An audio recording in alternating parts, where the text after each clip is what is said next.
Welcome back, folks, to another episode of the Weekly Dweeb. With me, as always, is my good friend Kev. However, we've got a special guest today. Danny from the Clot Route is here. How are we doing, fellas?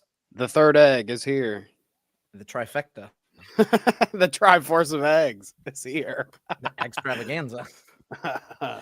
The amount of egg jokes today is going to be insane. How are we doing, fellas? How are we doing tonight?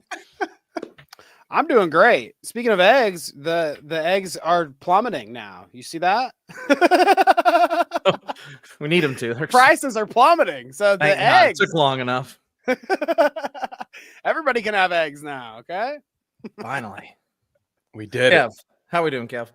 I am living the dream on a Monday, which is very rare for me. Usually, I'm very happy.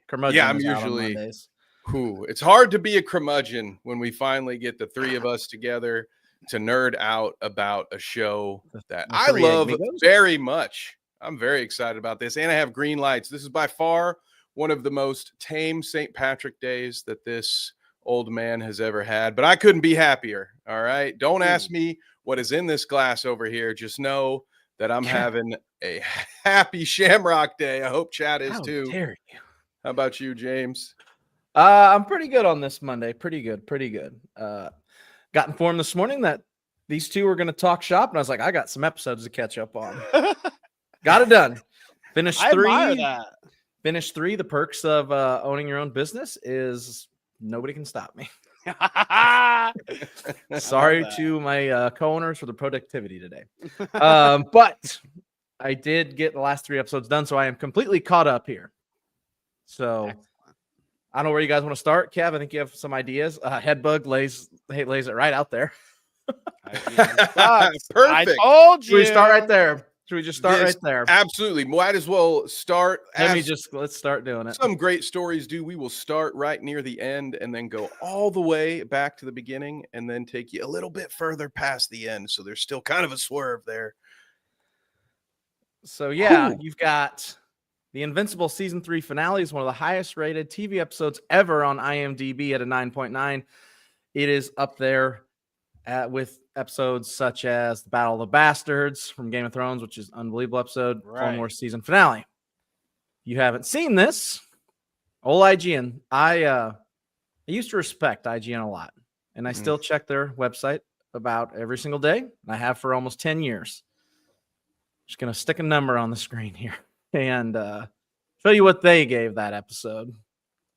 You've hung in there, honestly. I have. It's not near as good anymore. So yeah, 4. I mean, this is the finale we're talking about here with Conquest there, and yeah, 4. What's it say? Peter's. See, I quote tweeted this and was talking shit on Twitter because it says Peter's out. Peter's out. Like the wording is everything. Peter's out in the most action-packed episode of the season. Not to mention, like, when you think of it in terms of the totality of the time, the hour or whatever it is, like they're fighting for like at least 40% of it, at least. And that, I mean, like, I feel like I'm being conservative there saying that. Yeah, what do they say? What they don't like about it? Because in my opinion, if you thought that was a bad finale for Invincible, then you probably just didn't like any of the other seasons, right? Like this is peak. It'd be like somebody giving this Daredevil's show, once we finally get that brutality that we're all expecting, they'd be like, oh, this is an awful finale. All they did was fight each other and break bones. It's like, dude, that's what we're here for. We are here for that specifically. So when they do it well for 40 minutes, we like that. To me, the finale and it started with season 2 for me, but a lot more in season 3. I started to get that whole Invincible is what do they call it? Like white dude DBZ or something. Like I get that. I get the Dragon Ball Z American vibes. DBZ. Yeah. Yeah. Oh, I've never even thought of that. Yeah, it really is, isn't it? There were certain angles when they start to fly. It was really once they got multiple Viltrumites involved where you started to see some of that, instant transmission. Oh, now I'm behind you stuff that used to really geek me out about Dragon Ball Z. So yeah, to me, this finale was, awesome. They had enough in there where you thought, oh man, is well, full spoilers, I guess. Should we say spoilers so I don't have to? Yeah, major spoilers. Major spoilers. Major spoiler. Let me get it up. Unless Kev beats me to it.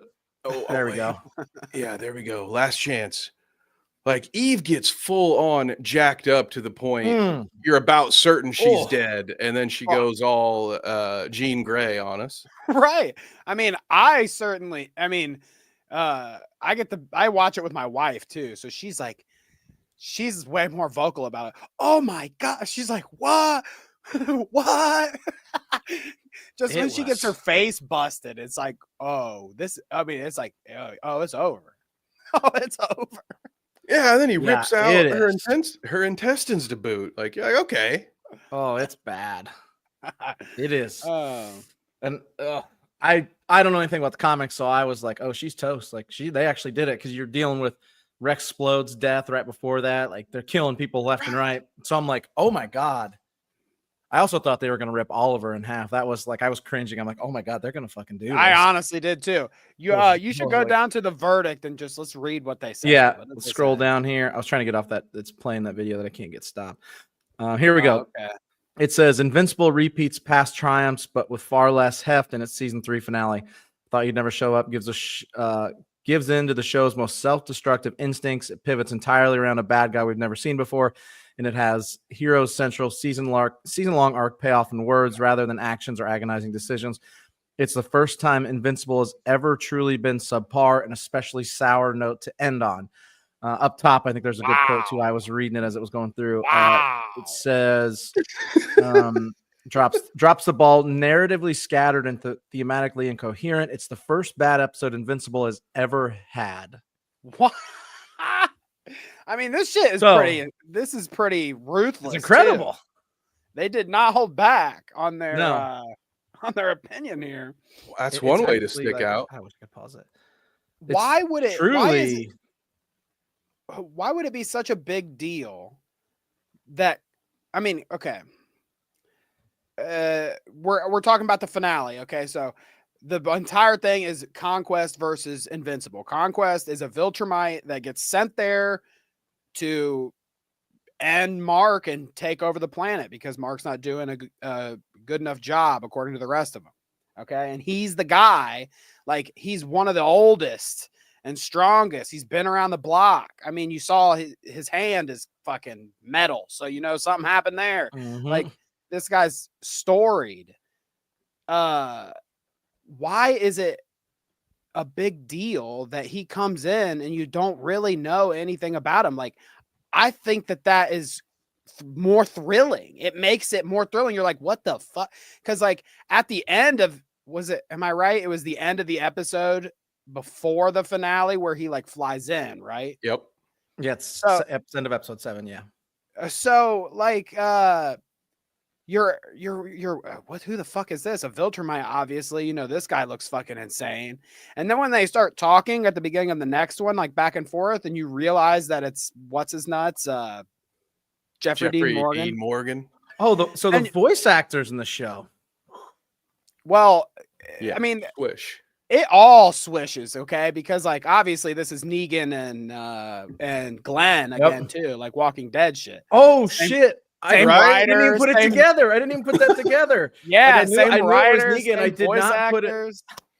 I always forget that Invincible is him. I always forget that. He does an incredible job. He's great awesome at it.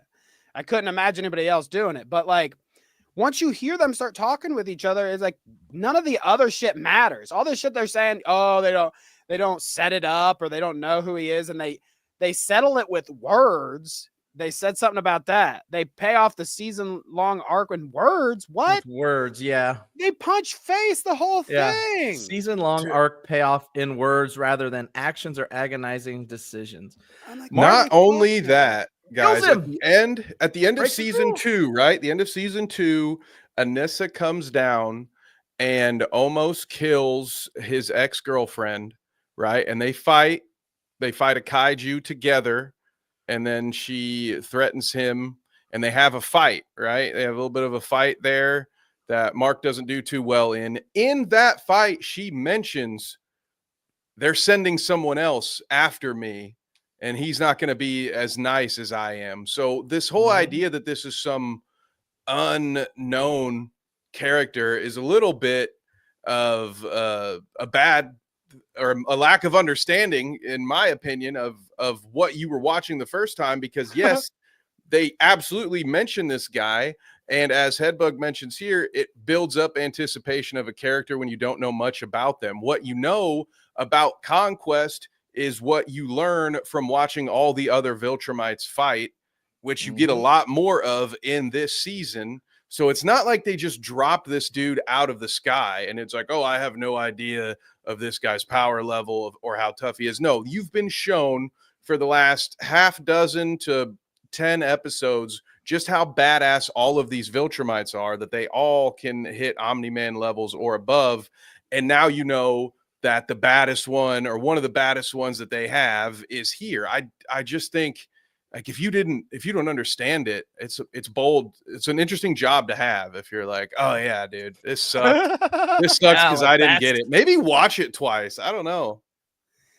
He doesn't die either. Like, it's an introduction to a character that's probably gonna show up in the next season. Imagine that. Like the episode shows him he's still there. Not dead, that one. Yeah. Which again, which they did at the very beginning, or at least at some point earlier in the season. Yeah, the very beginning of the season when he takes Angstrom. You know, they showed us, just because you've punched at this point, with the exception of Rexplode, I can't trust any Invincible character to ever actually perish. Right. Because they've shown Exactly. multiple ones where it's like, okay, so it doesn't matter if you get your head cut off. It doesn't matter if you get turned into a pool of nothing. Like, they're probably going to come back and somehow come back stronger. Again, something that maybe he pulled from Dragon Ball Z. I don't know, but it gives me Super Saiyan vibes. You know, like, always come back stronger after you get beat near to death. So, it's a great point too. Like, it's not the end of it, it's an introduction. How else, how better could you have introduced a character than how they did in that episode? I think they're just mad, honestly, that, I mean, if you really think about it, this is essentially the same as it was at the season 1 finale when Mark and Omni-Man go at it. Like, this is much the same kind of episode. It's just that what they're kind of saying is like, oh, we didn't build to this or whatever. Whereas that one was like, they had all season with Omni-Man teaching him how to be a superhero, and they're obviously father and son, and blah blah blah. So there's a lot of the building of the character is different there. You know, Omni-Man, and he becomes something different. Whereas Conquest has been built up, like Kevin was saying. It's kind of like you don't, like, it's just foreshadowing shit. It's like the guy, you haven't seen him yet, but you know that there's more Viltrumites and there's stronger Viltrumites. You haven't even met the guy that, I mean, we as viewers, I don't think have any idea who leads them even. So you got to think that there's stronger ones and cooler ones coming or whatever, blah blah blah. So yeah. It's I think this is a good part for us. I want to talk with you guys about the series in general, and part of this review here kind of leads into it. I think there was still a story arc being built throughout what happened in what admittedly was at points felt like a random season. Like, we talked about this in the pre-show, how it was, I think, James, I said it was a very Mandalorian-esque season where it was just like, here's one adventure per episode were coming back. But I think in hindsight, looking back, there was still a theme for Mark. I think the whole thing was him dealing with the fact that he needs to end game certain people and trying to get over that and not wanting to be like his dad, and then having this younger aggressive brother who doesn't maybe understand the finality of end gaming people.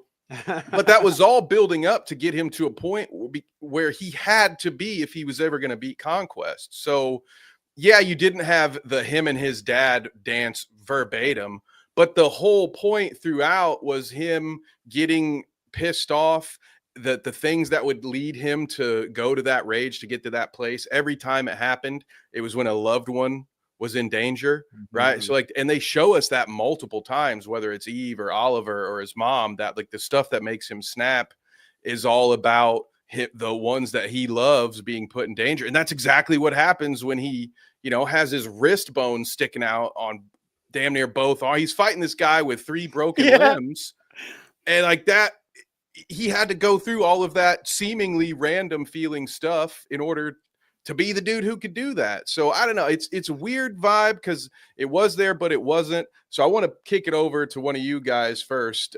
James, I'll start with you just because we talk about this a ton. What were your vibes on the Quetch Fest of it all? Did you hate the adventure of the week? I did. I told you guys pre-show, I watched this 5 episodes and then I came back and watched 3. So I don't remember exactly how it all went down, but I do remember thinking, and I think it was specifically the episode where they go and they only focus on his dad and that the guy that's on the left of our screen right now.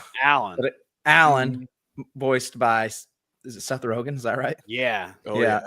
I love him. He's awesome. I thought it was very out of place, but when you look at it like that, like Kev kind of pointed out to me that it really is like Mandalorian-esque, where it's fetch quest of the week, then it looks different. That was bothering me first. Them not being around, we'll talk about that too. That bothers the shit out of me. But from a whole, now that looking back, I'm like, oh yeah, it all makes sense now. Yeah, because a lot of it wouldn't have been as a lot of the finale wouldn't have been as thrilling, I guess, if Alan and Omni-Man were both there. Even if obviously Conquest wouldn't have been strong enough to handle all of them, but if he would have been, I still feel like the episode was more thrilling to narrow it down to just Mark, Eve, and I can never remember the brother's name. Oliver. It was thrilling to narrow it down to them because they felt they could lose maybe, I mean, especially I wanted to ask before we moved on from specifically the finale and that kind of stuff. What was your favorite moment in their fight? Because my favorite moment was Oliver coming in and he hits him and sends him flying. And he talks some kind of shit. He's like, I got you an Oliver sandwich or something, or I don't know what the fuck he says. He just hits him in the face and sends him flying. Dude, yeah. He says something about a beatdown. He says something. Yeah, he's doing a Spider-Man quip and then exactly smacked. And that smack, dude, he's just like, what, bam. He slams him down he does not matter. Which it's interesting to see him hit him and send him flying. I'm surprised he could even do that, but then getting just bap was my favorite part for sure. I loved that. Well, not a favorite part, but one of the audible oh shit moments was when Oliver spit all of his teeth out, where I was like, damn, dude, I know he's got kid teeth, he's got baby teeth too. Yeah, it's I know he's not human at all, but he looks kind of human, and he's still definitely a kid. If anything, he's aging rapidly, right? So this kid's 5 years old out here, just getting right, his teeth put. I'm like, god damn, you're gonna have teenage version of him next year, you think? I imagine, yeah. Or maybe at some point will he get older than Mark? That would be a weird dynamic when he's interesting. Kind of fun because he ages aging faster. Yeah. That for me, I think the the Eve parts, maybe not necessarily her completely like turning into just a beam of energy. Like that was very I was with it. I'd rather not see the character die. Yeah. But I was like, oh, that shit's pretty wild. That was very I felt like a Saw sequel where it's like, oh yeah, by the way, I never told you, but there is no limit to my powers. Have you ever seen Stranger Things? It's kind of like that. They just like put something in my head, but apparently if I'm close enough to death, it overrides it. It was such a convenient thing there for that moment, but her like creating that armor around herself, I thought that was pretty badass. It was like only to have none of it Quasi matter. Iron Man. Yeah. It was cool. It was a cool little Iron Man thing, wasn't it? I was worried, like the two parts that like hit me the most were when I thought they were gonna rip Oliver in half. Like as he's like talking it through, I'm like, oh my! Can you imagine being in the writer's room for that, writing that shit, writing out exactly how a body explodes as you pull it apart. Yeah, I mean, I wonder how many takes that took. Luckily, they got the guy who played Negan, right? Like, and the comedian, right? Was he the comedian in Watchmen too? Like, he's a dude who's had to play some pretty fucked up individuals, so he's probably one of the perfect guys to do this. But imagine having to read that line several times. You're like, okay, what am I doing in this scene again? Oh, that's right, I'm ripping a teenager in half. Okay, yeah, I can get there. Yeah. Okay. Got any water? Yeah, I need another water, please. A little parched here. A little parched. Other than that, we're good. God, between that, Eve's face getting busted in is really bad. Like those, like from emotional standpoint, hit me the hardest. Yeah. But the funniest part to me was the beach scene where he runs Mark through the beach, and you're just like, oh no, and then they just show everybody explode, and I'm like, oh my God. Well, and it's kind of things like that made me. That was the first thing that I saw in the episode where I was like, oh, this is going to be great. People are going to think this is great because it's just like the Omni-Man fight. I mean, he literally does that on the train or whatever and smashes his face into a bunch of people. So like, yeah, there was a lot of callbacks and, Negan versus Glenn part 2. Yep. I did see that Kirkman said something like, oh, yeah, of course, this is what I was going to try to do, like set it up for a rematch. Great rematch. I wanted to say it before I forgot. You had said something about Oliver. Will he be older next season or whatever? And I was talking to my wife and I were specifically discussing this point, and we could not come to a decision on what will happen. But so he ages faster than humans. So could we just see him die? Like, how long will it take for him to just be old and die? Like he'll die earlier than everyone else. His mom dies insanely fast, so he's half blood. He's the half blood prince, right? Yeah. That's a good question. Like, how fast are they going to age him? And does he? Because he's Viltrumite, right? He's not human. He's sorry. He's half Viltrumite, half. So he's like man. both obscene, both ends of the spectrum. Right. There. He's like so it's weird an to think outlier about. on each side. Yeah, it's weird to think about. I don't know if the Viltrumites age faster too, so maybe he'll just live longer in his adult life or whatever. But do we get like an adult version of him where he's still a fucking kid? Yeah, he's a Thraxan. There we go. Somebody help me out. Thorax. But he's got the brain of a kid because he aged up so fast. Yeah, he's a weird one. That's an interesting one. I'd like to see what they do with him. Mm-hmm. Also, I guess before we move on from the finale, since that's what we were talking about first, what about the end scene? What do you think's going on there? They're get Mark and Eve have their after the battle moment, and there's a couple end scenes that we can talk about there, right? I guess, yeah. Which one are you talking about? The Dark Blood one is one too. But no, I'm talking about just when Eve and Mark fly to his house, get into bed and start doing the dirty, and she genies his clothes off or whatever, and then you see that they're like melting away. Yeah, what is that? I have no idea. That did not look good to me though. I don't know spoilers, but I'm thinking like, is it going to be a plot point next season that she just like starts falling apart because she put herself back together, right? she was all fucked up and then had her nuclear moment, put herself back together, and now everything's on the fritz. Like, is she gonna melt or something, or like they're gonna have to put some fake organs in her or something? I don't know. Kev, I don't have an opinion on this. It's fucking weird. Everything turned into ink. I don't know. It's bad. That's all I know is it's bad. Yeah, it can't just be a cool looking visual, right? There has to be some kind of teaser there. I don't know. So full disclosure, I am pretty far behind the show as far as the comics go. I'm still in Compendium 1. I'm not super deep in it right now, but I expect to be caught up or close to caught up with the show, at least by the time season 4 rolls around. So I don't know what to expect when it comes to that. And as I can't remember, someone mentioned in the chat, forgive me, that so far the show has really kind of done whatever they wanted in related to character deaths. Like, they have not been sticking with the comic in that regard. So it's not like we could take any guesses from there anyway. So for instance, I'm pretty sure Rey in the comic does not survive the Lizard King attack. I think that is where her run actually ends in the comics. And so in the show, they went ahead. Rexplode's new girlfriend? Rexplode's girlfriend. Oh, the shrinky lady? Yep, shrink. Well, now ex-girlfriend, because he's dead. Yeah, whoops. Rest and so I thought that was interesting that they had her survive, but then had her quit like 2 episodes later. So I don't know. That one. Why did they kill that him one kind off? of threw me. It was like, all right.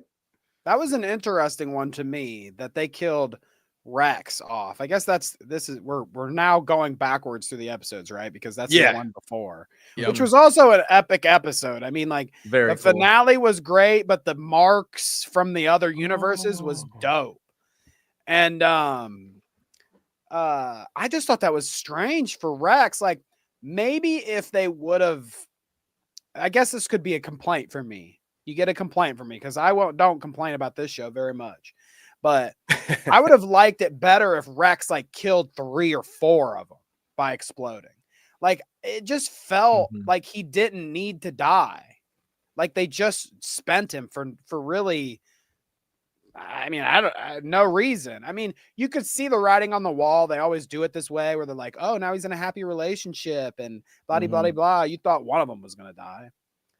Had to be. There couldn't be that many couples going on at the same time, because we just had too much happiness. Too much. Rudy / future Rex with his teenage girlfriend, and then we've got Mark and Eve, and it's like, dude, we got 3 couples, all like somebody's about to go. You just know it. But I agree with you, Danny. That was another one that was weird to me.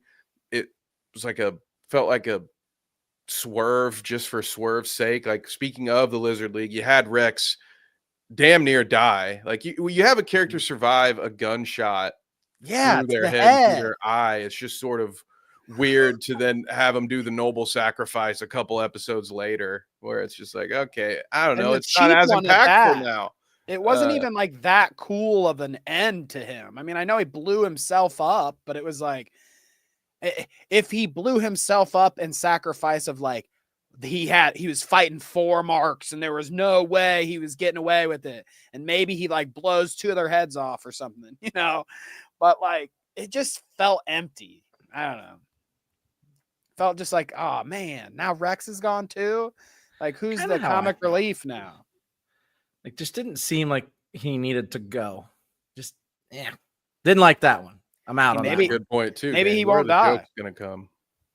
Maybe he won't die. It's Kevin said it. He's like, I don't trust him about anybody but Rex. But like, wouldn't they get you by going the way of the comic and they bury him and it's like, oh, he's definitely done, and then all of a sudden it's something different. He's like, of course I faked my death. I pulled a duplicate. I'd be pissed if at that point I would start having somebody more has to die, reaction. right? Like, okay, guys. People have to stay dead some point, right? Like, nobody dies in the show. Right, yeah, you can go too far with it. The bad guy, or whatever his stupid fucking name was, he got his face smashed in. He survived and caused all this. Right. The what's his name? Twice, yeah. The big head brain guy. Why can't I think of his freaking name? Teleporting brain guy. Nobody? Nobody can remember. Sorry, Angstrom. Sorry, I was reading Poland's comment. Which I laughed at up on it the too. screen now. Oh, great. They made her see woke as fuck. Can we complain about woke, please? Yes, yeah, absolutely. That's all the show's really here to do. It's just a funnel for the anti-woke agenda. I cannot believe that.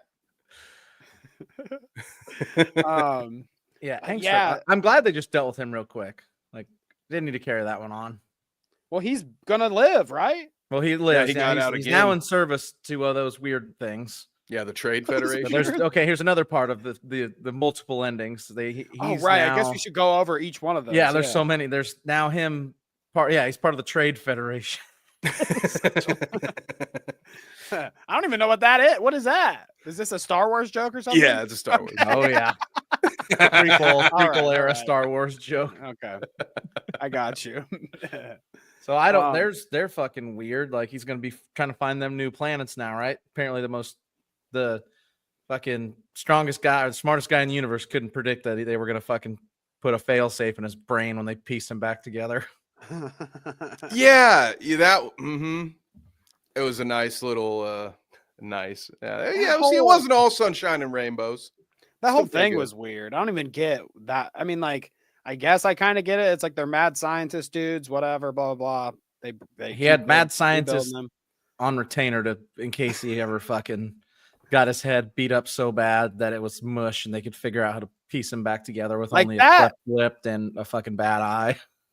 If he can live that, then Rex can live getting buried in the ground and be brought back. Yeah, exploding his whole skeleton. What's that? Yeah. It's nothing.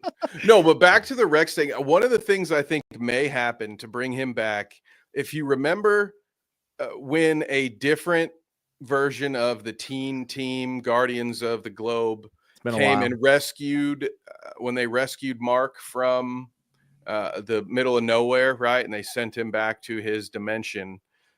That robot was Rex. And now at the time, I just thought, okay, maybe Rudy must have died. And so Rex was robot in this. I had almost forgotten that Rudy built himself off of Rex, but I'm pretty sure I'll have to go back. But I think it was Rex's voice actor and everything that was in the robot. And they have now, of course, in a way explained that Rudy is now Rex. One of the weirdest things I've ever seen. My friend is dead. I'm going to steal his first name. That's weird. If I go out before you guys, neither of you is allowed to be Kev. All right. That's a bridge too far. All right. I appreciate the thought, but it'll be my tribute to you. So it was an odd tribute too. Will Rudy take it a step further and start acting like Rex too? Is that how they're going to get him back in? They're going to say, you know what? That shrink lady is going to crawl up his butt. Oh God, what a weird Three's Company that would be, man. She's like, wait, so you're still the guy? She's like, the monster lady can take the robots, and I'll take the human. You know? Yep. They can work it out. He was already giving speeches, and that guy's weird. I'm calling it. I'm calling it now. I mean, he's a creep.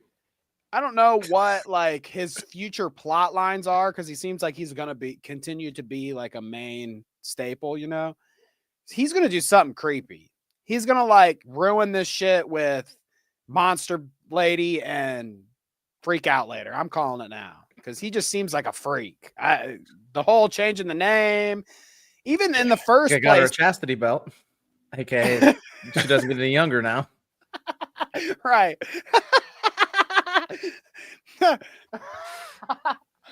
Oh dear Lord. But I mean, even just taking Rex's DNA is kind of weird, right? Like being him. Oh, that was super weird. Yeah. Super nothing he's done points in an opposite direction, Danny. I think you're absolutely right. He's gonna get real weird at one point. Just imagine if he and Monster Girl break up. Like, he just seems like the kind of dude that gets arrested for stalking. Mad scientist. Oh yeah, mad scientist shit going on. What was the other? Oh, the other ending was the Dark Blood guy, the undercover detective dude from the first season. Yeah, we haven't seen him in forever because he got sent back to hell. They do that. Oh, what the fuck? When I saw that, I was like, "What? Who is this guy?" Are they going to try to summon Mark to hell and let the devil take his body? Is that how I understood that? Anybody else understand that any differently? Yeah, I was thinking something differently, but go ahead, Kevin. Well, I will just say if that is the route, they kind of foreshadowed it a little bit. I'm trying to understand why they kept cutting to that tomb. You remember you had the two it's just like a joke, Lara Croft right? Tomb Raiders. I thought it was just a joke, but it could have been a setup. the tomb on the moon. Or they were looking for a male host and the two right. women They break keep in. doing that joke where it's like, and then Mark gets slammed into it and he almost gets him. So is that foreshadowing at that point? Oh yeah, Lucifer has the same idea, but that I don't know one way or the other. But Danny, you have a different idea. Yeah. Okay, this is what I think. The dude has been gone forever. What the fuck? Where's he been? I don't know what the Dark Blood guy's been up to. We haven't seen him at all. So I think that, bro, I don't know how you get to hell. I don't know how it works going from Earth I've got to some hell ideas. or wherever he is at. I mean, he was drawing some portals, so maybe it's part of that. But I think he just doesn't like he's been pieced out and doesn't know what's going on. And I think when he talks about an evil guy, it's Omni-Man because that's who he was obsessed with. He was detectiving Omni-Man the whole time. And he was following after Omni-Man the whole time. How would he? You're right. How would he know anything that happened? Right? Because he's been gone. Yeah. It took him 2 whole seasons to draw carve those that runes thing with his finger. Yeah. I just think that he's talking about Omni-Man specifically, if I had to guess, because that makes sense. Because that was who he was obsessed with to begin with. It was like, wasn't ever him and Mark. It was really him like trying to figure out what Omni-Man was up to. I mean, Mark interacted with him, whatever, but he was more interested in like Omni-Man the whole time, at least from what I thought. Yeah, that's right. I mean, he was investigating Omni-Man killing all of the Guardians damn near. So it would make sense. Mark was not real strong when this guy left. There would have been no reason. You're right. I think evidence for him to be like, oh, this guy's now the strongest dude on Earth. So that tracks, Danny. You might be on something. I guess if I'm wrong and like he knows everything that went down and he's been aware of the whole thing that's been happening on Earth, then it could be Mark that he's talking about. Because it could Mark clearly is the strongest, but like I think it's going to be some kind of interesting way to rope on. Like I don't know how. I'm assuming Omni-Man and Alan are going to meet up with Mark at some point. It's going to have to happen. The teams are going to come together. So like maybe this is how it happens: is that he summons Omni-Man. And then and he's like, what the fuck is this? And then somehow that puts him in more proximity to Mark or to get involved with Mark after that. Those two just floating around space right now? Is that what I remember correctly? That was one of the episodes I watched before I forget where they marathon today. Alan made a joke about hot wiring a rust bucket. So I wonder if that was the prison itself or if there was another ship. But yeah, they're in when we last saw them, I think they were just outside of the prison because that was Alan's big move, was to punch a hole in it and have them fight out in space. So yeah, they're kind of just floating in the middle of space. I think there may or may not be a prison transport nearby that they can commandeer. And Battle Beast, little tangent here, is just curled up in there's another ending. Battle Beast is alive and well. Now those that's right. Those poor aliens are now deader than dead. They're fucked. They dead. You think he's just killing them and stealing the absolutely. Yeah, he's just fucking cutting them and moving on. Looking for his next fucking fight. That guy, the beast dude, the Battle Beast guy, is like in the season that he's introduced, whenever with the fucking it's the dragon, isn't it? Isn't he like he beats the shit out of Mark when the gangster dragon guy they're fighting or something? Right, there, it has right? to do with the machine head guy. That's what machine it was. Head. Yeah. And that's the first time you see him, and he like beats everyone's ass. And I was just like, this guy's weird. Like, I don't know. I didn't like the character at first. I was just kind of like, what the fuck is this guy? And then now I'm like, this dude is wild. Like they completely flipped the whole Battle Beast thing for me when he starts ripping everybody's heads off and like he's messing up Viltrumites. It's like, okay, I didn't know you could hang. Yeah, because his introduction is so random. He just comes in, fucking beats the shit out of Mark, and then is gone. And you're like, who the fuck was that? And where did he come from? Did he come from a different universe? Like, what the fuck was that? And you're like, whatever, Invincible, do your thing. And now after when he gets released out of prison and he's like, you better not release me unless there's a worthy opponent out there. And Alan's like, like he's getting into fights. He's like, fuck, where are the Viltrumites? Like, we're just killing all the cannon fodder right now. And this guy's going to fucking kill me. That to me was a better reveal than Conquest. I was hyped. That was one of 2 episodes I watched with a buddy who was ahead of me. So he was like, wait till you see who's on that ship. And I was like, okay, well, let's see. So now I have a heightened sense of who's it going to be. And I was not fucking let down when I was like, oh, it's a Battle Beast. Let's go, dude.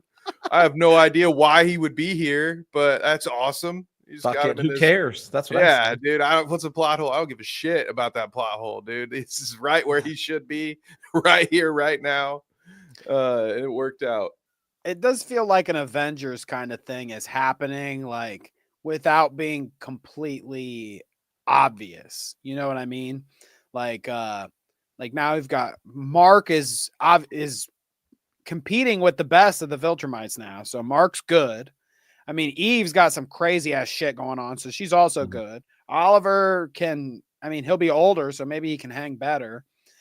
Alan, Omni-Man, who knows where it's going to go with this, like Dark Blood. Maybe he's a good guy. I don't know. I mean, you can keep counting them. It seems like they're getting Battle Beast wherever he fucking Battle Beast. Like the most of the heroes on Earth are poor idiots. Like none of them matter, but it seems like there are some of them that are like the stars are aligning for a team that can take the Viltrumites or whatever, you know. Some of them that are actually powerful and not just like, Rexplode. Yeah, that's true. The Guardians. And he killed the Viltrumite. He killed the Mark. He got one. Yeah, in a sewer slide. Maybe are those Marks going to be coming back, or they're all pissed off right now? Well, yeah, is that what they're all on the wrong planet out there? They're all on they took them right to fucking Tatooine. Took them right back to the fucking same planet that fucking Mark smushed that guy's brains on. It's the only place he can take them. Yeah. Like, that's going to be a thing, right? They're going to make. It can't be done, right? I guess if the mad scientists know that the teleporty Angstrom dude had those marks, they probably know everything, right? So they probably know that they're somewhere else, and they probably plot the same thing again or a better plan. That one's going to be tough. I wonder if they'll bring any of those guys back, because if you're Angstrom, there's no way. You just lost to one Invincible. How are you going to get 8 of them who are super pissed at you now? They're fucking do mad. Anything that you want. You couldn't even get those goons from the Trade Federation to do your bidding. Like, I thought you had them on retainer, and they were just like, nah, dude, I'm not helping anymore. So I don't know. And that would be one of the critiques I had too, just to be consistent with my own brand. One of my least favorite Marvelizations is the hero fights himself trope, which you already are going to get in a world of Mark fights the Viltrumites, right? You're already going to get him fighting the same looking mustachioed dude several different times. There's only so many variants of that. So when they had thankfully, at least the secondary antagonist have his master plan be, we're going to bring a bunch of Marks here.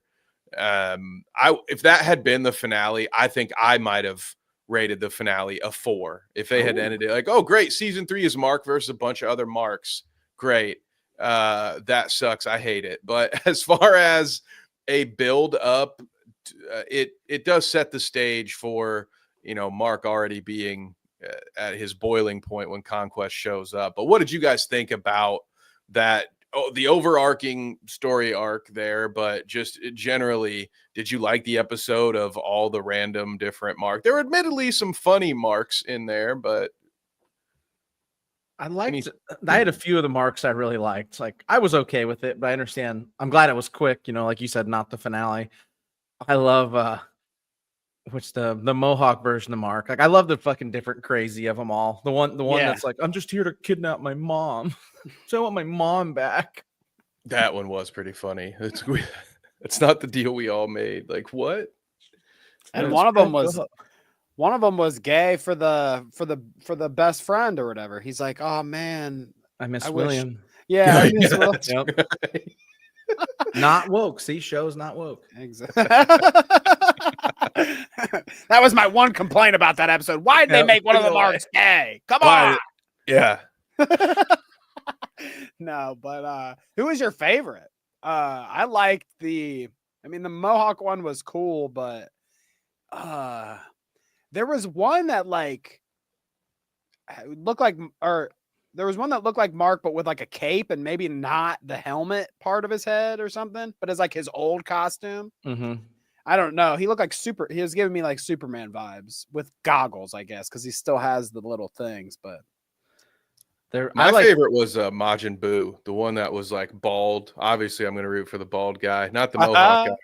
But he had like weird scarred skin, but somehow looked like he'd been through an Anakin Skywalker type transition, except didn't lose any limbs in the process. Yeah, it was almost as if his helmet at one point had melted onto his face, and so the goggles were stuck there, and everything. Yeah. And the rest of his skin was burned. I was like, that's a backstory I'd watch. That one he's fucking weird. The stupid cocky fucking Mohawk guy is one of the fucking. He's awesome. The Omni-Man one was cool too. Omni-Man one, yeah, that was a cool little like shit. It's sweet when they like.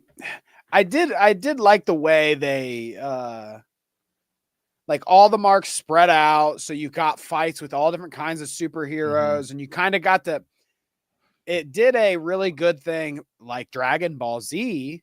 I mean, it is American Dragon Ball Z when I think about it this way, because it like power scaled all of the heroes for you, because you're always kind of like, you only know if they get pit up against Mark, like relatively what their strength is, because Omni-Man was like just like making them blood splats and shit. So you couldn't do anything with him, but with Mark, you can kind of gauge their strength. But now that it was like all of them, you can kind of see who would be worth a shit when it comes to later on, when they probably have to fight, when they get invaded again or whatever the hell happens to Earth. Yeah, that's true. Interesting episode. And one of the people that got involved with multiple marks was voice acted. Another, James, you point out the great voice acting. So Jesse Pinkman, playing Powerplex. That was the episode before that. Yeah, the episode before. Well, he's in the following episode because he's got his vendetta against Mark, and so now it's their fault. I vaporized my wife and kid. Yeah, dude. Yeah, what a loser. That was okay. This is my question for you guys. Yeah. Okay. If anyone other than Aaron Paul had voice acted that, would that not have been one of the lamest characters of all time? Like his motivation is stupid. He's a whiny, he's a whiny little bitch. Has no account. He gets his own wife and child killed. Like, he is the lamest character anyone has ever come up with. But because my dude Jesse Pinkman voice acted it, it almost like made it okay, because he really was just whining like the whole time. He's just like, oh God. But it's him doing like he can't keep getting away with this voice, so it works because I can just hear whiny Jesse Pinkman the whole time, and I'm like, dude, I'm here for it. Can I ask you all a question here that was breaking my brain when it came to the Powerplex guy? So he whoops their ass forever. Like, he contends with Mark or whatever, and definitely all the other superheroes because of just the nature of his power. But so they finally get him, and like, yeah, he nukes his family, and then that's kind of sad. The episode like ends with him sitting there with Mark. It's weird, whatever. They put him in jail. Mark goes and sees him in jail. He's fucking up in a machine with his arms up in a machine, and they're talking shit to each other through the door. Tell me why, dude, they leave dude with those things in his fucking body so that he can amplify his power. Like normally his power was just like he was showing his wife and kids or whatever, or whoever it was, that like he can barely do anything with it. Like he can, his normal power is very weak, but because he amplified himself with all those things that he stuck in his back, he's now like able to do, fight against Mark. I think at some point they say that they can't take him out because it'll kill him. Is that right, Kev? I think it was that. Something along those lines. They make like an excuse like that. Fair enough, I guess. And that's why they like if they make the thing to stick in him, that they could unmake the things. And maybe it would be very convenient. Yeah, that's a good point. I mean, I don't know. It just kind of one way skin. A lot of people surviving, so I feel like the least of our worries is pulling something with 3 prongs in it out of his back. But what do I know? Right? What do I know here? And does that mean that he's gonna be a guy that's just around? He's coming.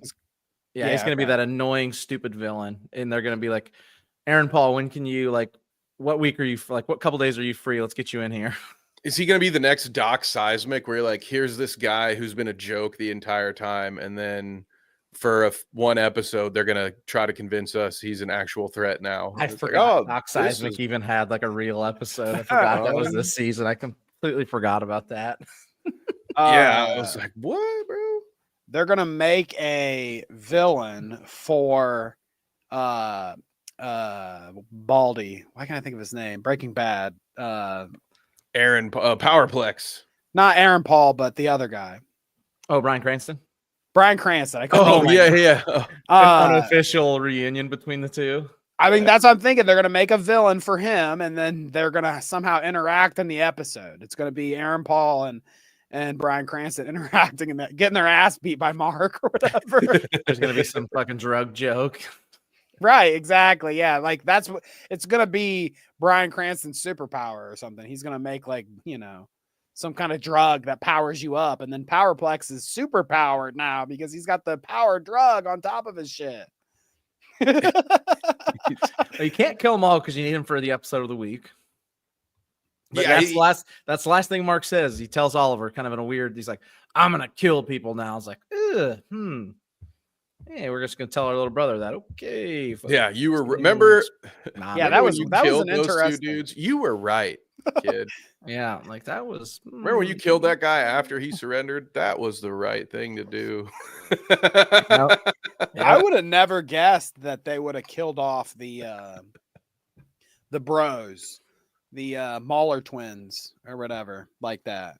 Oh, they did. Yeah, they let little man just toast them. I would have never guessed that they would have did that. I just thought it would have been like, somehow, some way they lived through it or whatever. You know how it always goes. Mm-hmm. Yeah, exactly. Yeah, one survives, and then they'll make the clone, and then maybe make a third, and then somehow randomly one of them dies. Because you never know. I mean, at this point, we know they're all both copies. There is no original. But I had a little bit of my own head canon get probably ruined. This is where I just want to let you guys know this is where my head went during the Declaration of Independence episode, because they have those 2 dudes who come from the future to steal the Declaration of Independence, which goes on to another episode. But because they kind of looked like twins and they were quipping back and forth at each other, kind of trying to be funny, for a second I wondered, are these the guys who are originally the Mauler twins? And are they go? And of course, they ended up going in a different direction. But when I first saw those 2 dudes, I was like, well, maybe we'll get the Mauler twins back, dude. Maybe they're right here. That would have been interesting. That would have been interesting. Would have been fun. That is I kind of like that theory. That's an interesting episode too, where it's the immortal. Yes. And he's another person that he just has to kill. And that was such a weird setup. What did you think of it, James? Doesn't he suck so bad? The immortal just sucks. Yeah, nobody likes the immortal. Don't worry. He's done being he's given enough to the world. I want to start a family. Yeah, retires right before he's probably most ever needed. Yeah, I'm good. I'll leave the cleanup to y'all. The only thing that I'm worth a shit is lugging shit around and flying around because I get my ass beat every time. But I'm gonna let you guys handle it this time. I agree with him. Mark putting that guy in charge was dumb. Yeah, that version of Mark, real dumb. Another, he was also like in that version of him, he's a baby back bitch too. You left me, you did this, you turned me into an evil monster. I was like, what? The only way to get you to come back was to murder and enslave to a whole get out planet. of this was to this destroy, was also you would notice me, person who's younger than me. Also, it's just kind of like, damn, dude, you're all thousands of years younger than me or whatever it fucking is. Like, right. What an idiot, dude. What a goomba. Did they ever explain like what is he? Like he's just he's guy the that immortal lives forever. That's it. I think, yeah, I don't remember if they say there's anything. To me, he's clearly a Wolverine ripoff. Like when you think about you think about his look and the fact that he's immortal and he just doesn't have, he's Wolverine without the claws. He's just a dude who's lived through everything and is an asshole. When you put it that way, it kind of that is perfect. Wolverine without the claws, like the thing that makes Wolverine, you know, the badass elements of Wolverine are removed, and now you have this guy. So yeah, it's like everything you would like about the character, throw all that away except for the beard, maybe, and then good. Can I complain about another character to you guys? Okay. Yes. Yeah. Another gripe, because I often think about like these guys, these superpowers and how this is like realistic or whatever, blah blah blah. So Duplicate, okay. So Duplicate had the hidden clone or whatever, the hidden Kate, so that she could survive the onslaught or whatever, where you thought she was dead. Makes sense. I mean, that makes sense. I would have a spare everywhere too. Rumor has it Jim Morrison did the same thing. So. Rumor has it, yeah. But so she had a spare. So why doesn't her brother have a spare? Okay. There were so many times when he was like locked up or whatever, where he could have just offed himself and the other one is out there somewhere else. Or do you even have to off yourself? Couldn't he just left the one that couldn't you just leave that version in jail and your other one is good? It's outside doing whatever. Yeah. He's definitely not as smart as his sister. It's shown. I guess. His way to get out of jail was mass genocide of himself. Right. But he's supposed to be like the assassin guy or whatever. You'd think that like he would have thought about the backup measure, like so I'm not captured ever because I'm an assassin or whatever. No. It's real dumb. I don't know why both of those, and it sounds like Kate did do this. If I were Duplicev, all right, I wouldn't be numbering out every single one of these dudes. Like the first 5 would all have number 1 on it. I might just put number 1 on all of them, and 2, I'd probably wear 2. Something like that, where it's like, I'm not the original, I'm just a dumb, stupid copy. You want to live. You want to be the last. Yeah. Yeah. First of all, I would never be in a fight if I'm one of these dudes. It would be my copies out there doing what they think is best. I'm playing World of Warcraft, and the rest of you are out there. Okay, fuck off. Oh shit! I gotta send more of them out. Ah, crap. I'm pulling a Saving Silverman. I'll check the fridge. I'll look. Right, exactly. I mean, I don't know. That I forgot about that whole arc too. And the dragon guy he's alive. That was all kind of interesting. Like, obviously that guy, the machine head dude, and that whole crime shit is going to come back at some point. But I did enjoy the little variety there. Like how you were describing how the assassin guy got out and just offed himself a bunch to get it to make his way genocide on himself. That one was interesting. That was the most uncomfortable I think a cartoon has made me. That was damn, dude. This dude, like that instant, you talk about power scaling in that little 2-minute scene, whatever Duplipal, whatever I can't remember what his fucking I can't either name is, but that guy instantly became the scariest villain to me. I was like, this guy is willing to watch hundreds of himself break and crack and die just so he can get out of this prison. Like, imagine how he feels about everybody else.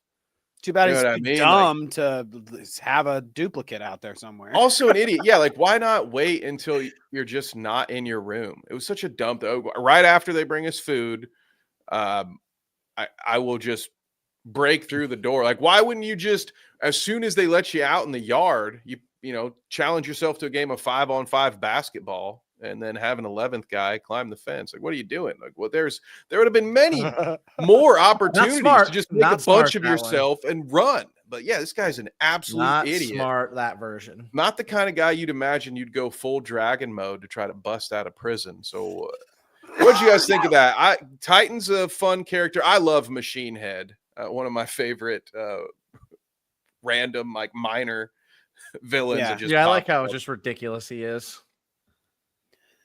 I wouldn't have guessed. I thought that it was going to be like they called back to him. Obviously, they're like, "Oh, remember Machine Head, and he's in jail now, or whatever." Blah blah blah. But I guess I didn't think the whole mastermind route that they went, where he's like he was already thinking about his way out and his way to one up them or whatever.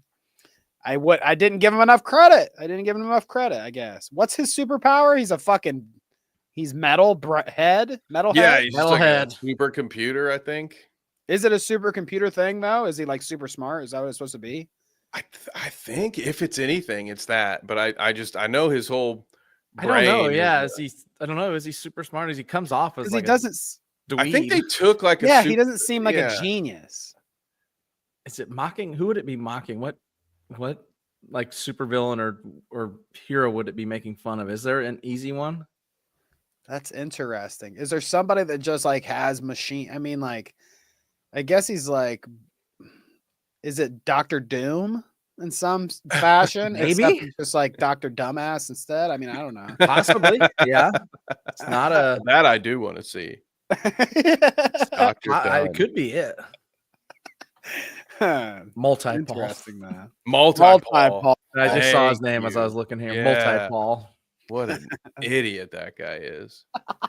Multi-Paul and Duplicate. So what were their parents? Well, I guess their parents probably didn't have powers, did they? Yeah, they showed their dad. It looked like he probably thought he was crazy. He thought he was seeing things. But it's like, no, you really do have 88 children some days.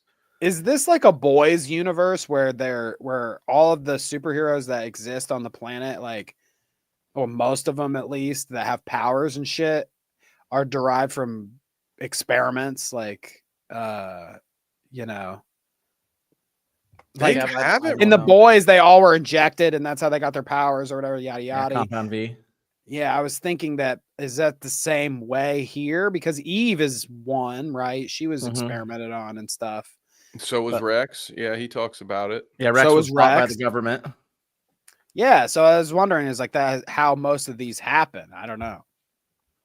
It definitely sounds like it. Now, the Immortal would predate most governments, so you would think his wasn't, Cecil didn't make him. Right. But given what they do with the Reanimen and all of that stuff, I would assume, although it's probably a mixed bag, I would say, yeah, probably a lot of them are engineered by the Pentagon. I love that park and rear part of the. They have some fun recurring gags in the show, and yeah, just the Pentagon. It says park and rear on the bottom. I'm like, there's no way. Yeah, I like that. The other last bit, we still have one more ending to get. We haven't talked about is that Cecil Cecil does not destroy Conquest. That's right. Conquest is now he's in a bunker. He's surrounded by bombs. It'll be fine. No. Seems dumb. No. Very. No. He's gonna piss Mark off again.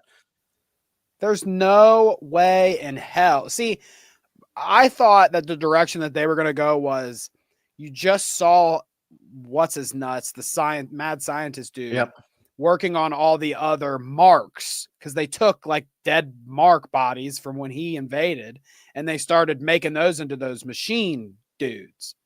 The Mark bodies. He's like, I can't even cut through it, whatever. So I thought that they were going to take Conquest and make a Conquest robot or whatever, is initially what I thought. That's then what when I thought. when it shows him in the thing, it's like, why would any of this matter? Cecil, honestly, I don't vibe with him at times. Like, I don't know if he's actually smart and like doing the right thing ever. I think he's always wrong and dumb, to be honest, because this is just that exactly. There's no way when he heals at all, if his face heals enough, because that was what got fucked up. He got smashed in the head. If his face heals enough that he's coherent again, he's gone. You can't hold the dude back. No, he's coming right out. Yeah, they don't got anything to hold Mark back. Why do they think they could hold this guy back? Yeah, it's great. Yeah, where's their little ear device? Well, I guess he doesn't have any ear. Maybe they did. Maybe they like maybe stuffed. I think I can find a place, honestly. If he grows back, it'll be in his head. We'll be fine. Yeah. Maybe. I mean, I don't know. Sometimes it's just like they always come to this sort of plot point in these things where it's like they make the bad decision not to get rid of somebody when they had the chance. And somebody like Conquest, it's like it makes the most sense just to get rid of him. You already got the Robo Marks, dude. What else do you want? Like, those guys can probably hang with Mark now. So now you got an army of Marks, essentially. Chill. Yeah, and what makes him think that Conquest was going to give him anything? You assume, well, you don't even have to assume because they went and got Oliver pretty quickly. But we'll just say assume to be safe that Cecil and the boys were watching that Conquest fight, as much of it as they could. So they had to have heard him say the things that he said about him being the one who's there because he likes to destroy things and that he doesn't really necessarily even care about the Viltrum Empire, any of that stuff. Like, what makes him think like, oh yeah, this is the guy that will crack him just by forcing him to hold still, which will totally work. You know, it's gonna the work. Strongest human on our planet could not kill him by breaking his face, but our little bombs will probably do the trick down here. And we got it. No, there was a few. There's a couple bombs. He'll be fine. Like Cecil, I agree as a character. It's like, what are we doing, man? You pissed off Mark. He's not on your side. He just said something to you like, I don't want to talk to you right now, but thanks. So it's like, all right, the waters are chilling a little bit. Like we're getting that, and you're gonna do that shit. It's dumb. I also was kind of surprised. I thought Mark would just take the body and fly to the fucking sun and just be like, no, we're getting rid of this shit. Yeah. Why would you trust? I guess it was just kind of a moment. A lot of dumb decisions all around by everybody. Right. And so it's not a perfect season. All right. I certainly wouldn't give it a 4. Yeah. But there have been several. IGN said 7. They gave the season a 7. Last episode they gave a 4. They gave the season a 7. That is so rough, dude. There's no fucking way. The first line says, at least powerful themes that don't fully cohere. Invincible's 3rd season makes for a fun and interesting, but not always satisfying watch. So whatever, dude. You don't clearly you just don't like the show.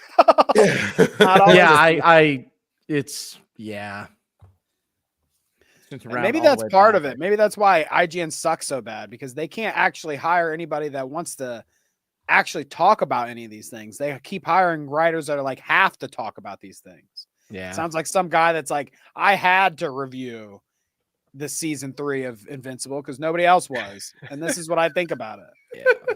You know? Not what it used to be. That's for sure.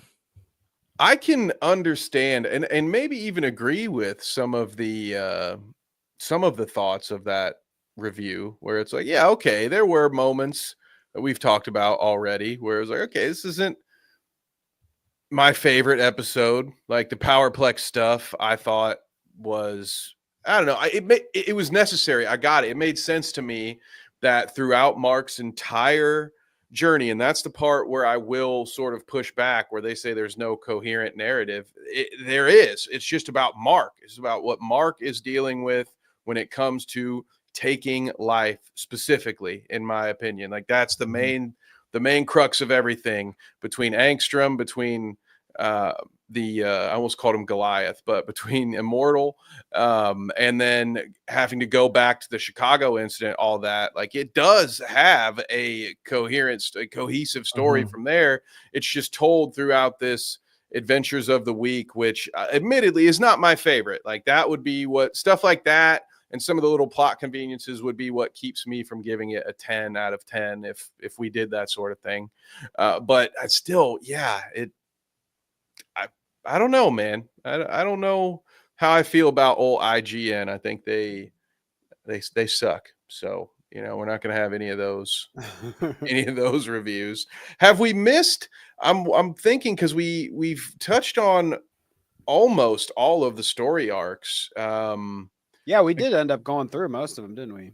Yeah, I think we've touched on them quite a bit. The only thing we really haven't talked about too much detail is Mark and Adam Eve actually getting together, because I mean that was, I will say another thing. Oh, go ahead, James. I would say I'm glad we didn't just drag that out and do it like every other show would have done. Are they together? Or are they not together? Type thing. I'm glad we just like, all right, we're done. Like they kind of faked it out, right? At first said no, and then some shit happened, and then then it's on, and I'm like, all right, fine, cool.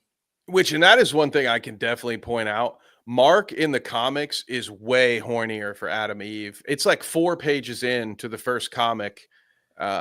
Spoiler alert for the comic. There's a situation where these like teenagers are going missing from their high school, and Mark says something to Eve about like, well, I'll be the one to say it couldn't have happened to nicer guys.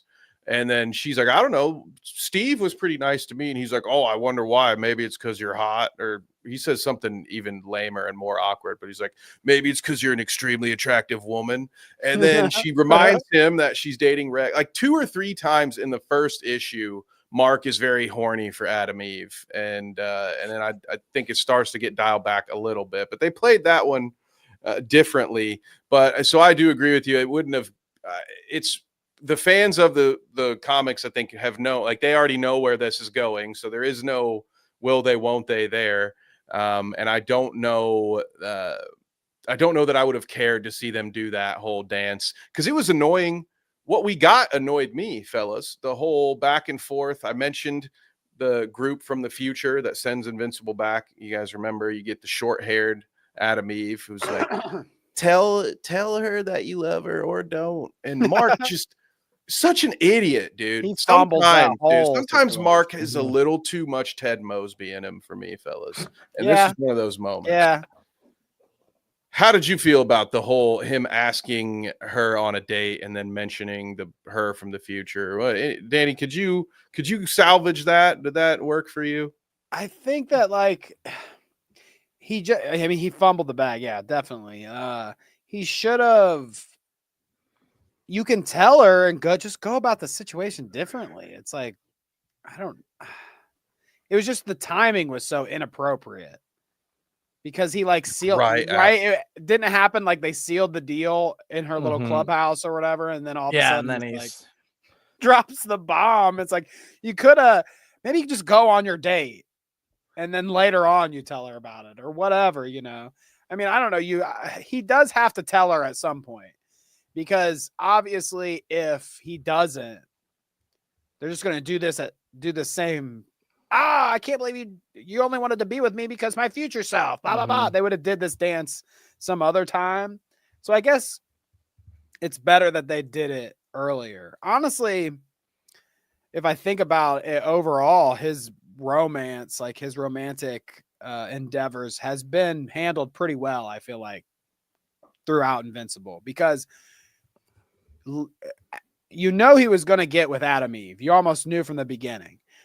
I mean, I'm not a comic guy. I just felt that way, But if they go there right from the jump, then they've got to play with it in different ways. Like they're going to break up later on and he's going to get with somebody else, or they're going to do this later on and they're going to ruin their relationship, or, blah, blah, blah.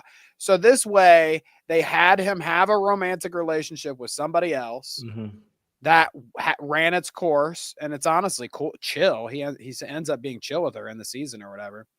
And then they can also, with this Adam Eve thing, it's like they didn't hold on to that whole future thing and then make it a dumb plot point later on. Like it would have been very like Buffy the Vampire Slayer, like Angel, to like save that point later on so that they could have Angel and Buffy bicker at each other because you did this. I can't believe you did that this way. Blah, blah, blah. But you know that they're gonna love each other in the end, anyways.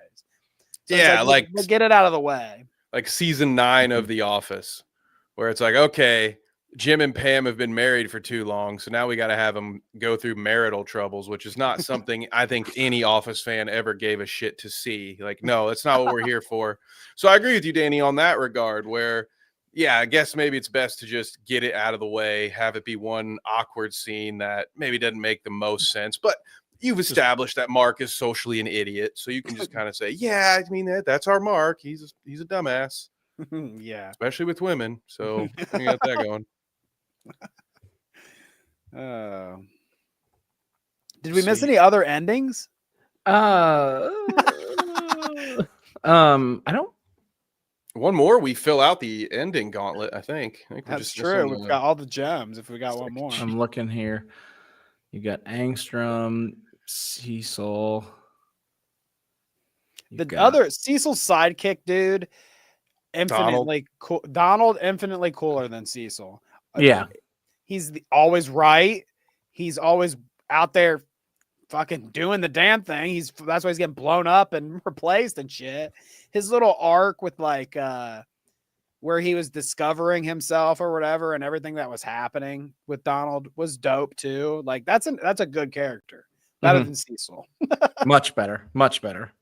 Did you guys get any more out of Cecil when they did the whole flashback episode where you find out why his face is like that? You know, did that? Because to me, it refresh me on that. I'm kind of blanking on it's young Cecil where he fucking gets killed. His face gets burned by the gas in this little fight, and then he ends up in jail.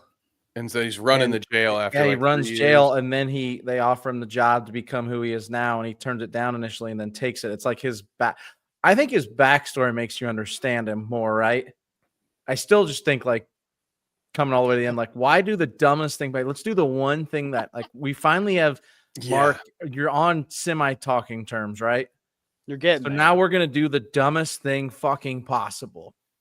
The guy that just beat the fucking brakes off him, killed his girlfriend, tried to rip his brother in half, destroyed a ton of the world, killed thousands, and we're going to keep him alive by putting bombs around him. Yeah, the other dudes just wanted to rule and enslave you. This dude wants it all gone. So I will let you decide which one's better. But he's certainly not somebody I would keep in my basement if I weren't expecting him to tear the house down later. I think it would have been more on brand for that character if he'd have been like, yeah, let's fucking get rid of this thing. Instead, like you do the most complete opposite. Right. Or if you would have tried to turn him into a reanimate, right? Like keeping him alive is because you want more info from the Viltrum Empire. Like, motherfucker, like they're coming. They're gonna kill you. They're trying. I guess it's just him being very cocky. Like I'm interested to see how he goes or whatever, because this is definitely because like you were saying, he had options. You know, you'd think that his first instinct would be like, yeah, destroy. Let's just get rid of him. It's not worth the trouble. Yep. But then, oh, well, if we're going to go through the trouble, well, why don't we do the brainwashing thing with him and turn him into a robot or whatever? And then maybe we can convert him. And then maybe that goes haywire later down the line. Like that could have been an interesting plot line. But instead they're like, well, just keep him alive. And the bomb thing. Put him in some cement and bombs around him. Does Mark know about the robo marks? I doubt it. No.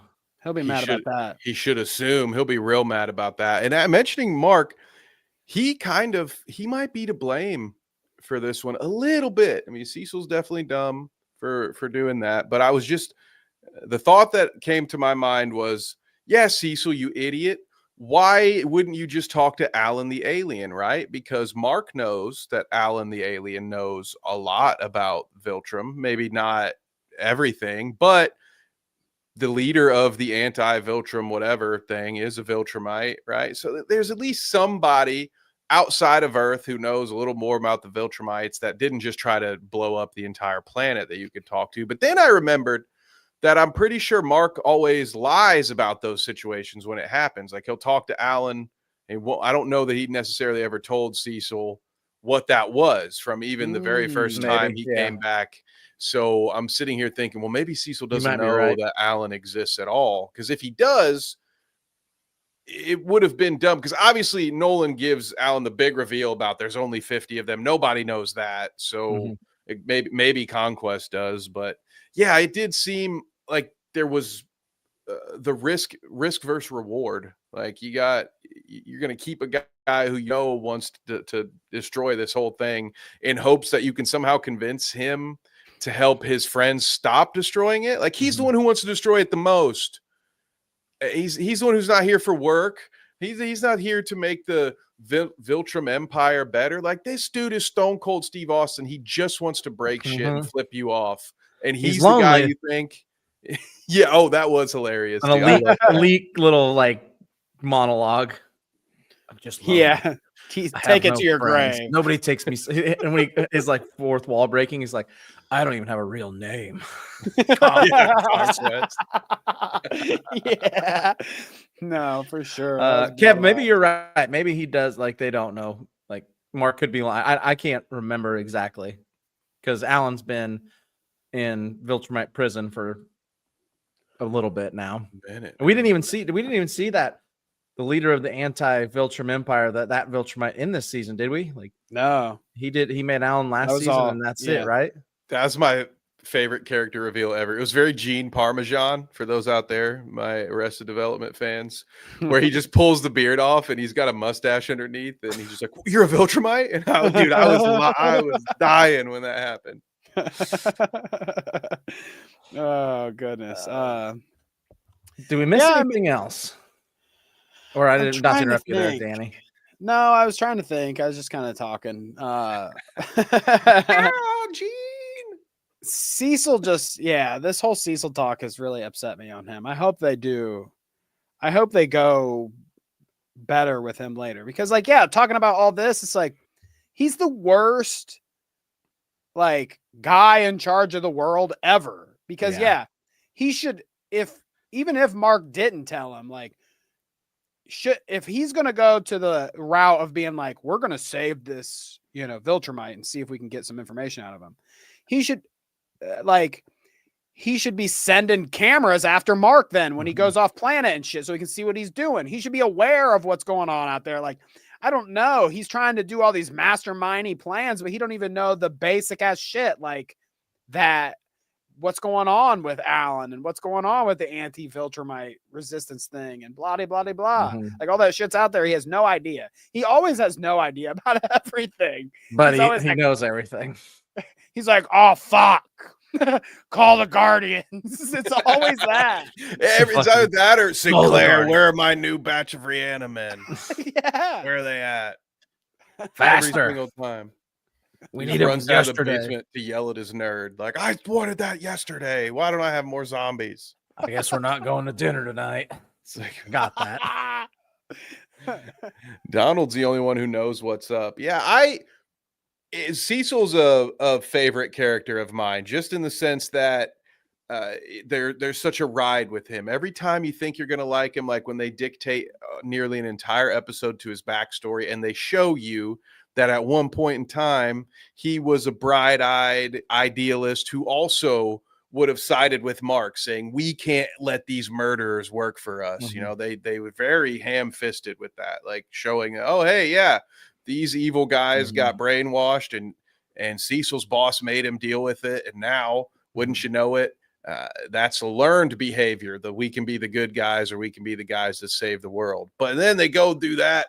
And then like 2 episodes later, he's just stupid idiot again. And you're like, God damn it. I hate this guy. It's a love, hate.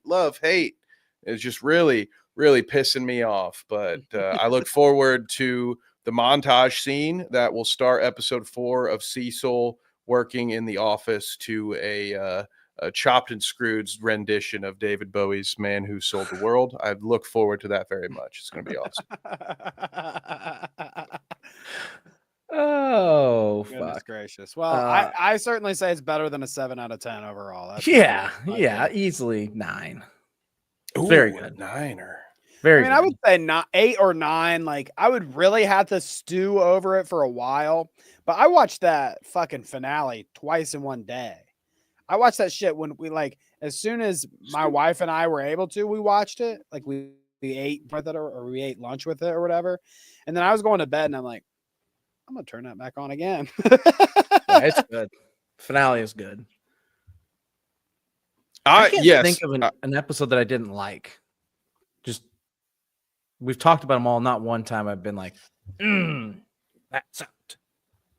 Now there were scenes that I didn't like, and maybe certain aspects that I could have done without. But generally speaking, yeah, there was not an episode where I felt disappointed in my decision to be watching that. Now, it also may have helped. I was behind, so by the time I started watching, all 8 episodes had been released, so I got to watch them at my own pace. So I don't know.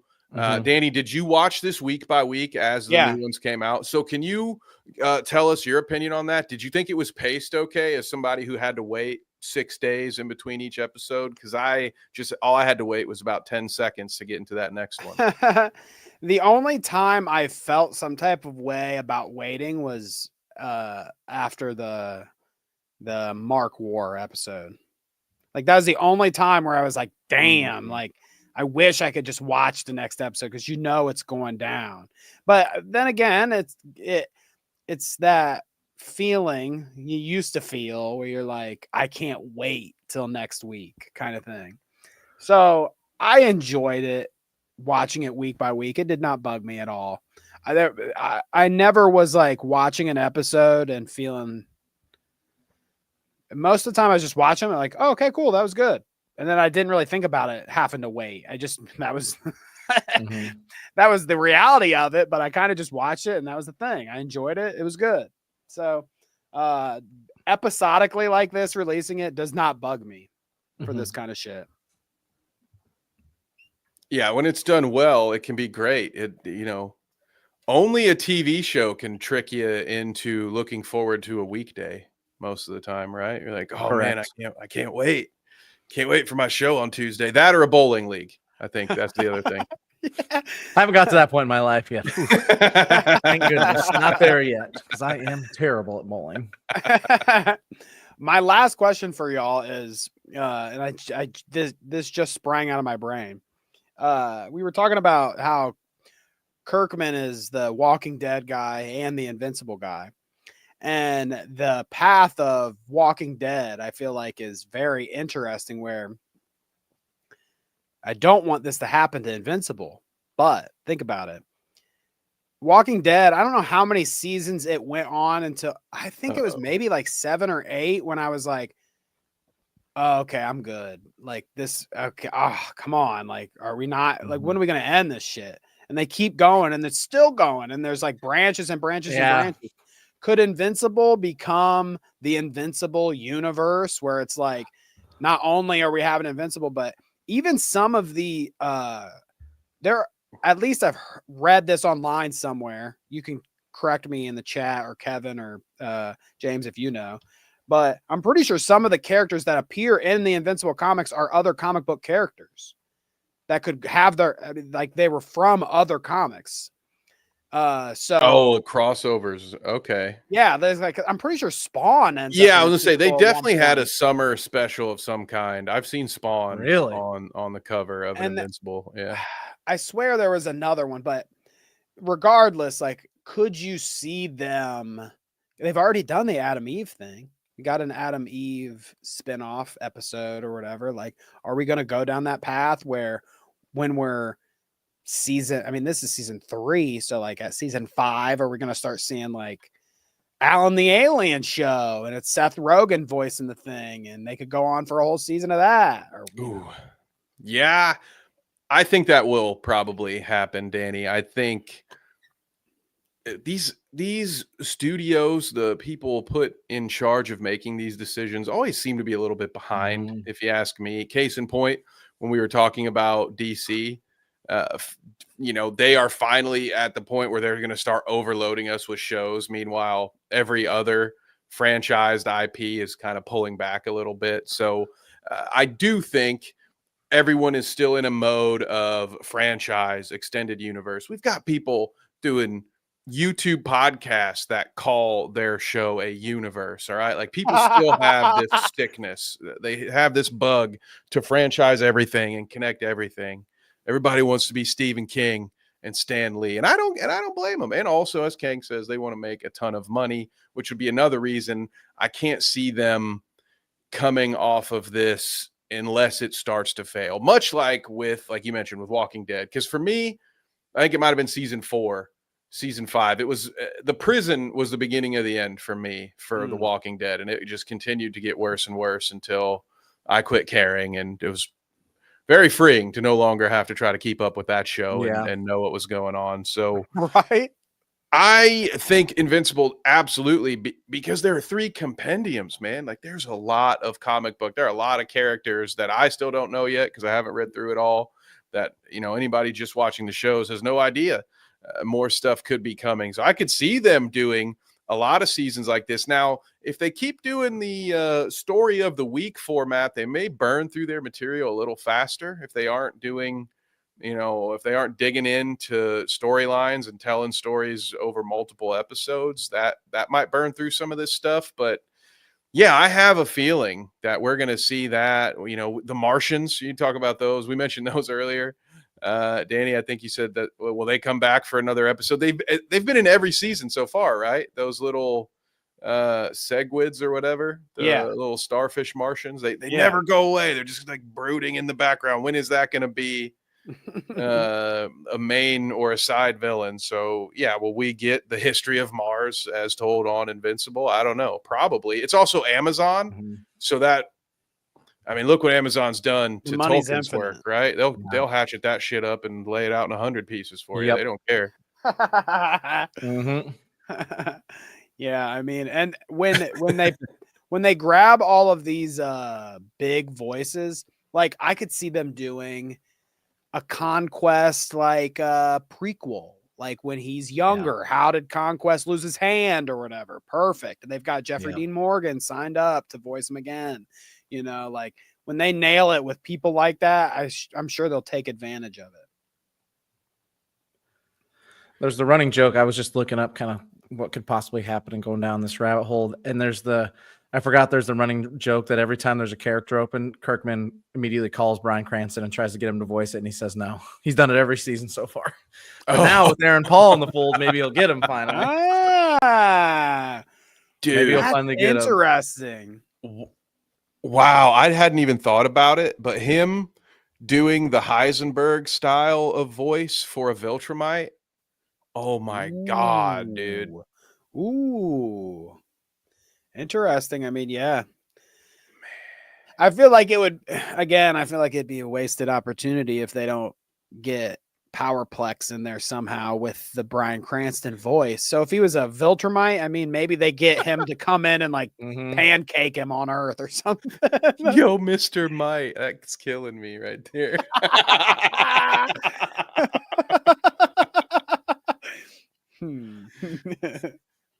I was really they had Powerplex screaming about Invincible so much. I thought for sure they were gonna have him scream, he can't keep getting away with this. I was like, dude, it's right there. It was right there. You had it. Do it. Really? Oh, now that you say that, damn, that is a missed opportunity. Because as soon as he fucking wipes instead of making it sad when he wipes his family out or whatever behind him when he's fighting Invincible, he should have just looked up at the sky and you can't keep getting away with this. That would have ruined the moment, I guess, right? Probably. Yeah, it would have popped me though. That'd have been so fucking funny. As I'm down my rabbit hole here, as if we need more shit to discuss, the voice actor for the little demon at the end, the devil, essentially, for lack of a better term, is none other than horror film aficionado, and a ton of them, Bruce Campbell. Oh, interesting. Wow. From the Evil Dead movies. Just when I thought it couldn't get any better. Who voices Omni-Man? J.K. Simmons. Yeah, J.K. Simmons. Your favorite Spider-Man enthusiast. You love him. Man, dude, they've got an all-star cast. Holy shit. Cast is fucking awesome. They got everybody. I can't wait for more. Yeah, just keep them coming. Walton Goggins is in it. He's Cecil. Oh, that's crazy. Amazon just loves Goggins, dude. They are Goggins out. Yeah, dude, they got to have like a tape of him doing something. Bezos honey potted his ass, and he's like, guess who's only ever working for me? That's right, Walter. That'd be you. I'm just going through the list. There's so many big ones. Seth Rogen, we obviously talked about him. Zachary Quinto is the robot. You've got wow, shit, damn, yeah. Mm-hmm. Something will happen. Sterling K. Brown is in there. Jeffrey Dean Morgan, Mark Hamill's been in it. Clancy Brown he's a suit maker. Clancy Brown plays the demon, right? In that he does like the the demon detective. Yeah, he's Darkblood. Yeah, yes. He's actually a couple different people. I don't recognize these other ones at all. Not enough. He's not enough characters. Give him more. Right. Simu Lee, Aaron Paul. And then Bruce Campbell there. There's a ton of other people. Those are the easy ones right off the top of my head. Wild. Well, there it is, folks. There she is. I think we did it, guys. We got anything else we need to talk about? I think that probably about does it. I mean, we milked it. We did it. We got through every episode. Appreciate you coming on, Danny, and you guys give me the heads up so I had enough time to not do my job today and get this. The stars really aligned for this one. I like that. The last question I have is from the chat. They want to know where Danny got that beanie. What? Are you fucking blind? He says, is it a Teddy Fresh beanie? My guess is yes. Sorry, maybe I should have hid the logo. Okay. There it is. Yeah. Turn it inside out. Danny, outside of here, where I think most of these people know where they can find you at, but for anybody that's new that's watching, we picked up a couple subscribers this episode. Where can they find you at? Right on. I am over at the Clout Route Live on YouTube, but I am also accompanied by one of these eggs. Wait, which one? That one. It's hard. I screw this up all the time. Kevin and me are over at the Clout Route. We do a weekly show on Sunday, 11 a.m., where we talk crap about stuff going on the internet. Last week we were laughing at Trump getting hit in the face with a mic. That was pretty fun. Well, I say last week, it was yesterday. You made the news. Technically last week, just depends on what day of the week you start. Okay. Fair enough. I was correct. Yeah, we're over there. I'm at Route Clout on Twitter if you want to really hear my opinion. If you're brave enough to do that follow, go right ahead. But nope, that's all I got. Just check out the Clout Route on YouTube so you can see me and Kev talk some crap. Go follow him, folks. Kev, same thing for you. Obviously, he took your bit because it's usually you talking about that. Come watch him there. That's right. I got something different for this week, actually, because our good friends over at Carnage Media are putting me to work. So if you are interested, go check out Carnage Media on YouTube. It's at Carnage Media PPV. We've got a Pro-Am Carnage Fight Series 1. So we're going to have our first ever MMA event. Carnage Fight Series previously was a kickboxing series. So it's going to be pretty huge, man. Got 3 pro fights on there. Going to be doing all of the play-by-play commentary. So go check that out also at carnagemediappv.com. And other than that, you guys know where to find me. It'll be here somewhere. James, when will we be seeing these folks next? We will be back this Wednesday. Won't be live this week. I am out of town, so we're going to pre-record some stuff for Han Shot First Wednesdays at 9. Otherwise, you can catch us here every Monday, 6 p.m. on the Weekly Dweeb, talking our favorite nerd stories. There is no rhyme or reason to it, as we ended up in a 2 hour, almost a 2 hour and 45 minutes here tonight, talking Invincible. Shout out everybody in the chat. There's way too many of you to name, but Headbug, Harls, the usuals, Kang, everybody that stuck around the whole time. Sleek was in there late. Sleek making fun of me at the end. Thank you, Sleek. He was. Yeah, making fun of me at the end. There's so many comments I can't even. Shadow making fun of me at the beginning. Shadow was everybody. Right. Polar Knights was floating in on Twitch. Like the squad was here tonight. So we appreciate each and every one of you. Again, we'll be back next Monday, 6 p.m. That was such an elite comment. Oh, till next time, folks. We shall see you.